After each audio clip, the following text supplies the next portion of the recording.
Et voilà les deux derniers points, surtout le 11, parce qu'après, ben, ça permettra de... La simplicité. Il y a des choses qui reviennent régulièrement, hein, l'humilité, la simplicité, tout ça, bien sûr. Enfin bon. Puissions-nous obtenir de Dieu la grâce d'aller dans la voie de son saint amour, tout simplement, tout bonnement, sans tout raffiner, de crainte que nous ne ressemblions à ces gens qui, au lieu de s'enrichir, ne font que se ruiner à force de rechercher la pierre philosophale. Voilà. Hein, la pierre philosophale. Ne cherchez pas des complications, le trésor, hein, voilà. Voilà. Ne cherchez pas à tout raffiner, à tout... Voilà. Vivez plus simplement, aussi bien votre vie humaine que votre vie chrétienne. Deuxième chose, donnez continuellement la GN. Je ne sais pas la GN, ce que ça veut dire. C'est à notre esprit. Comment? Non, la GN, c'est non. pas la Mais gangrène, ça tourne en rond dans l'esprit. Ça tourne en rond la GN. Le négatif dans l'esprit. C'est le négatif aussi. Enfin, on voit ce qu'elle veut dire. Donnez continuellement la GN à notre esprit pour nous éplucher. Donc si, voilà. Ce que vous vous épluchez, c'est beau, hein. Constamment, vous vous épluchez. Ça, c'est bon. Et soyez plus simple. N'épluchez pas votre foi, votre générosité. Est-ce que j'ai bien fait? Est-ce que si? Est-ce que là? Ne compliquez pas, ne vous épluchez pas. Et pour faire rapport de toutes nos pensées, c'est un ouvrage inutile, pour ne pas dire dangereux. Voilà, soyez plus simple. Ne vous épluchez pas. Et puis continuellement, après, c'est pareil. La perfection n'est pas une étude chagrine de tout ce qui se passe en notre esprit. Cette étude souvent se termine en vertu imaginaire, rend de mauvaise humeur et porte à la fin au dégoût de la solide vertu. La perfection ne consiste pas en cela, ni à de grandes pénitences ou en des dévotions extraordinaires, mais à pratiquer les ordinaires vertus dont les occasions se présentent à toute heure. Ça c'est bien dit, hein? Voilà. Ne cherchez pas à faire des pénitences exceptionnelles ou des choses extraordinaires. Vivez votre vie ordinaire avec beaucoup d'amour, hein, en pensant au Christ et en servant les autres, notamment ceux qui sont dans le besoin. Et puis voilà, décontracté, soyez décontracté. C'est pas le mot qu'elle emploie, mais on voit un simple. Voilà, au lieu de voilà de faire une étude chagrine, hein, voilà, ou de vous éplucher. Voilà.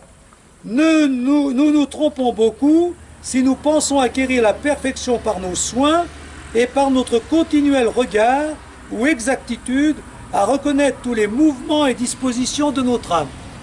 Ça va tout dans le même sens. Hein. Voilà. De l'introspection, il en faut, mais pas trop, surtout si elle est négative. Oui, donc ça revient continuellement. Et à force de ça, voilà. La simplicité, c'est nous laisser conduire par l'amour dans les choses de la vie les plus ordinaires. Ça, c'est moi qui le résume tout ça.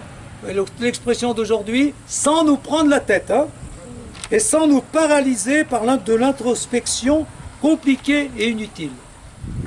Comme elle dit, ça, c'est le diable, ça. Parce que quand vous tournez autour de vous-même, à ruminer tout ça, ou à vous compliquer comment mieux prier, comment mieux ci, comment mieux là, comment mieux faire plaisir à tel... Faites comme votre cœur vous inspire. Ouais, parce que plus vous compliquez, plus vous vous paralysez, hein, et plus vous êtes triste. Et la vie, il y a déjà tellement de choses normales, ordinaires à faire, c'est pas la peine d'en chercher d'autres. Hein. Voilà. Et puis on termine, pour introduire l'Eucharistie, s'émerveiller de l'Eucharistie. Bon, tous ces dimanches, hein, on entend Saint Jean, je suis le pain vivant descendu du ciel. Puis Saint Jean, c'est pas toujours facile à écouter. Bon, l'Eucharistie, c'est quand même notre grande chance, notre grand bonheur. Ce Dieu qui nous demande hein, de donner notre vie, de servir, hein, de faire sa volonté, eh bien, il nous demande de faire sa volonté, mais il nous aide. Il nous aide par ce moyen, ce rendez-vous auquel il faut être fidèle. Émerveillons-nous de ce très auguste sacrement en recevant notre Dieu, notre roi et notre époux, lui faisant des actes d'adoration, de dépendance, de confiance et d'abandon entier de ce que nous sommes. Supplions-le de prendre entière possession de nous, unissons-nous comme à notre époux, entièrement à sa volonté, faisant beaucoup d'actes d'amour. Ça résume un peu tout. Mais pour reprendre simplement les 4 mots importants là, et ça peut vous aider à mieux vivre l'Eucharistie. Adoration. Adoration, on se met en présence du Christ. Voilà. Hein. Il est là.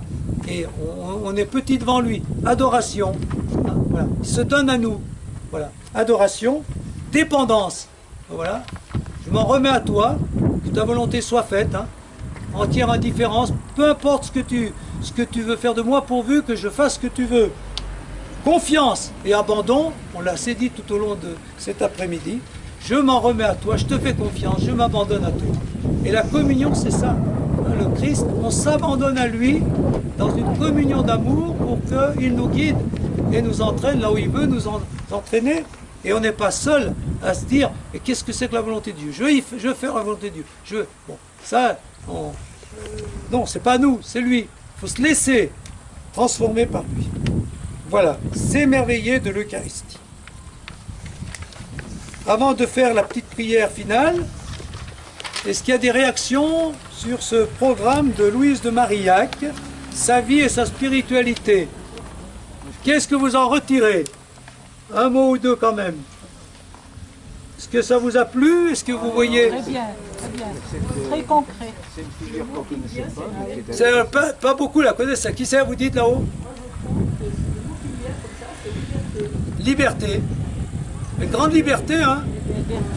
Mais une liberté animée par l'Esprit de Dieu. Selon Dieu, hein? Ouais. Et simplicité. Ouais, oui. Accepter de... Je trouve qu'elle est...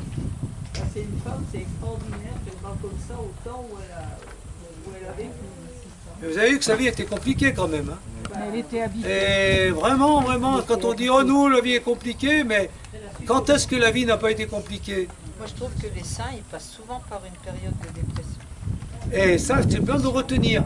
On voit pratiquement tout le temps, tous les plus grands saints ont une période de dépression, de nuit, où ils ne savaient plus où ils en étaient, ou...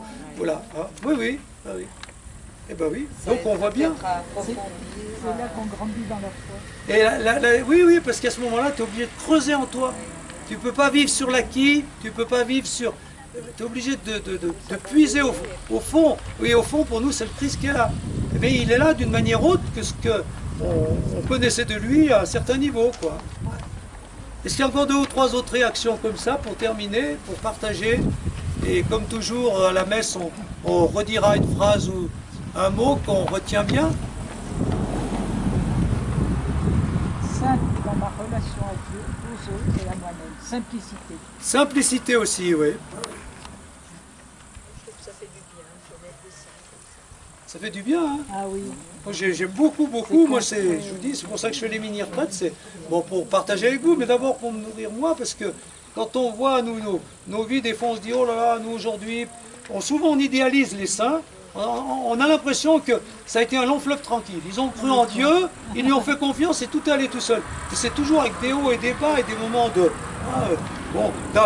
déjà on a bien vu hein, ça, son enfance, après avec son fils ça n'a pas été simple, puis après avec ses collaborateurs aussi, puis après avec toujours pareil, ils font quelque chose mais ça ne marche pas, il y en a qui sont partis, et puis il y a eu des bagarres, je n'ai pas tout dit, mais entre les dames qui faisaient, les dames de la charité et les filles de la charité. C'est deux milieux complètement différents. Voilà. Puis après, par rapport à l'Église, il faut faire quelque chose, mais c'est pas dans les cadres de l'Église. Alors, et pourtant, il faut rester dans l'Église. Alors là, ils arrivent bien à jongler avec tout ça. Mais ils font confiance en Dieu, et puis ils s'accrochent, et puis voilà. Et aujourd'hui, est-ce qu'il n'y a plus cette distinction entre les dames et les filles? Ah ben, les dames de la charité, ça n'existe plus, je crois. C'est les filles de la charité. Donc si on est une grande dame, on devient une fille de la charité. Comme tout le monde. Voilà. Pour tout le monde, la même chose. Alors, je ne comprends pas la différence entre les filles de la charité et les sœurs de Saint-Vincent-de-Paul. C'est la même chose. Ben, elles portaient des cornettes, là, elles n'ont pas la corne. Ah ben ça, c'est... Les cornettes, c'est de quand? Ah, les cornets, j'en sais rien. Ben, ça, la Bible, j'en sais rien. Ça, c'est Jeanne, c'est elle, ça. Mais je sais pas... Oui, peut-être c'est après qu'elles ont mis ça. Hein. Oui, il y a des détails que je ne connais pas. On termine par la prière qui résume bien la dernière. Hein. Comme toujours, il y a des fois le vouvoiement, des fois le tutoiement, parce que normalement, elle, c'est plutôt le vouvoiement à leur époque. Puis des fois, les traducteurs, on met plutôt le tutoiement, comme on le fait aujourd'hui. Bon, alors, prière au Seigneur Jésus. Donc on dit ensemble, avant la pause, Seigneur Jésus, vous qui avez voulu vous unir étroitement à nous par amour, j'ai grande confiance et assurance que votre grâce me suffira pour effectuer votre sainte volonté, quoiqu'elle paraisse en choses difficiles.